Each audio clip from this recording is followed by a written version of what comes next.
Bonjour mes chers élèves, voilà le corrigé de l'exercice 5. Dans cet exercice, on a le plan muni d'un repère orthogonal OIG et on va placer les points A, B, C, D, E et F dans ce repère. Alors, le repère se constituait de deux droites graduées.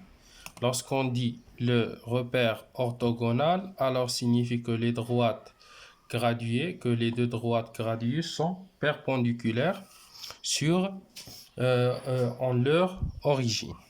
Donc, construire la première droite graduée,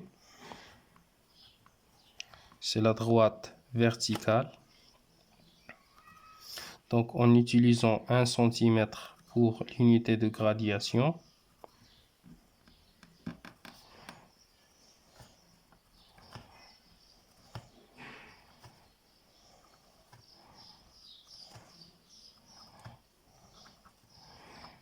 voilà, par exemple, comme ça. Et on va, donc voilà, par exemple, soit ça c'est l'origine O et ça c'est I. Et on va construire une autre droite graduée perpendiculaire à cette droite OI en I.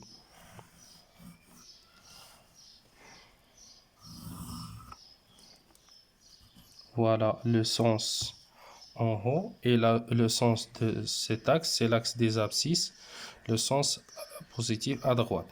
Et on va graduer de même façon en utilisant la règle.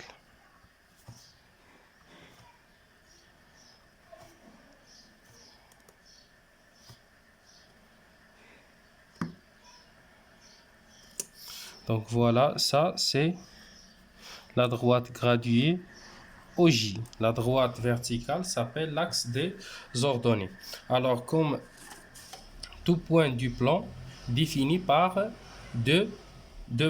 par un paire de nombres relatifs. Alors le premier nombre s'appelle l'abscisse et le deuxième nombre s'appelle l'ordonnée. Par exemple, le nombre -1 c'est l'abscisse de A et 2 c'est l'ordonnée de A. Alors pour placer le point A, on cherche -1, toujours le premier nombre, on cherche le premier nombre sur l'axe des abscisses. Alors voilà -1. Et on cherche 2 sur l'axe des ordonnées. Voilà le nombre 2. Et pour représenter le point A, alors on va construire d'abord le point qui passe par 2 est perpendiculaire à l'axe des ordonnées. Comme ça. Et de même façon, on va construire la droite qui passe par le point d'abscisse -1 sur l'axe des abscisses. Donc voilà, ce sont perpendiculaires. Donc voilà le point A. Le point B, 0 et l'ordonnée -1,5.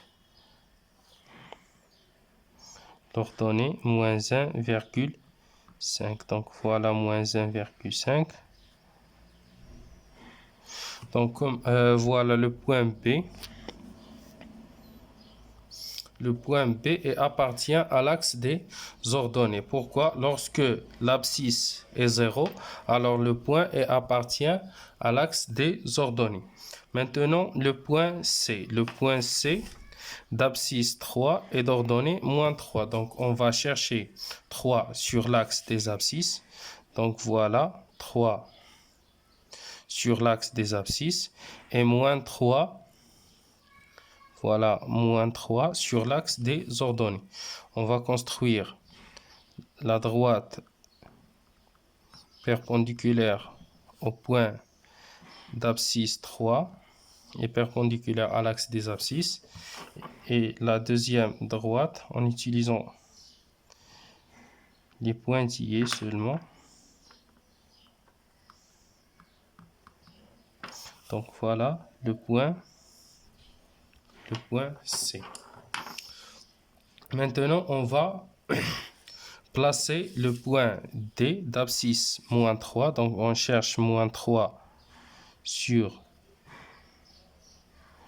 la droite, sur l'axe des abscisses, et 0. Alors, lorsque l'ordonnée d'un point égale à 0, alors ce point appartient à l'axe des ordonnées. Donc, voilà l'axe des abscisses. Voilà le point D. Maintenant, on va construire le point E d'abscisse 4 et d'ordonnée 4. Alors, on cherche 4 sur l'axe des abscisses et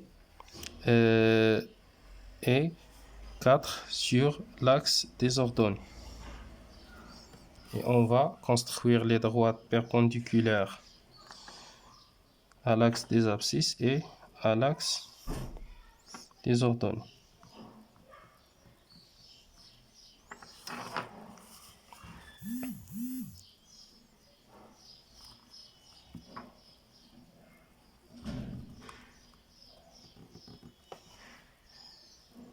Donc ça, c'est le point, je pense que c'est le point E. Donc ça, c'est le point E. Et finalement, le point F d'abscisse, voilà le point F d'abscisse moins 2 et d'ordonnée moins 2. Donc voilà moins 2 et on cherche moins 2 sur l'axe des ordonnées.